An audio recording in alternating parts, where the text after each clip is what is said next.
Disassembling the toner hopper. Use a Phillips screwdriver. Remove the screw from the gear housing. Remove the gear housing.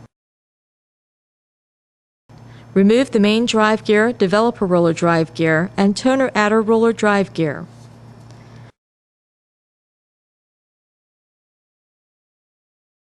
Using a Phillips screwdriver, remove the screw from the spring plate.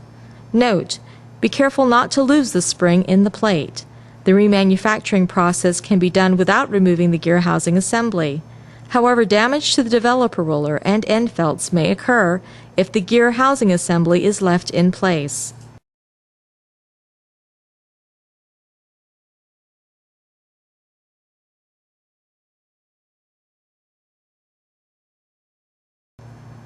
Using a Phillips screwdriver, remove the screw from the inner contact plate.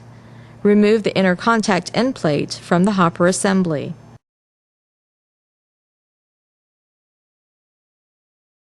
Remove the developer roller and roller bushings out of the hopper assembly.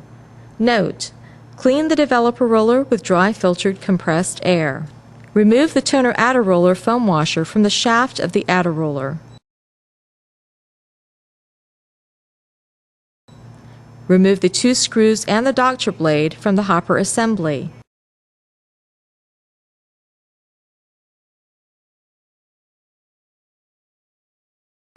Clean the doctor blade with dry filtered compressed air. Caution: location of the doctor blade is critical to performance. Note original position prior to removal to ensure proper reassembly. Using a hook tool, remove the doctor blade sealing ledge and sealing foam.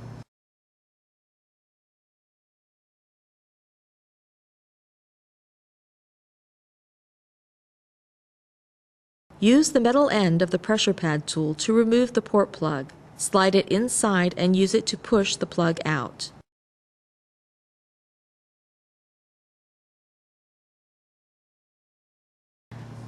Attach the HP CP1515 hopper entry jig to the hopper section. Align the notches and ridges.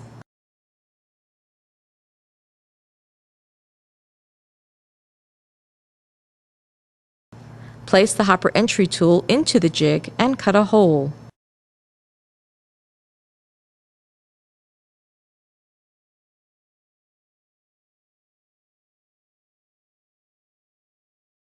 Clean the hopper using dry filtered compressed air.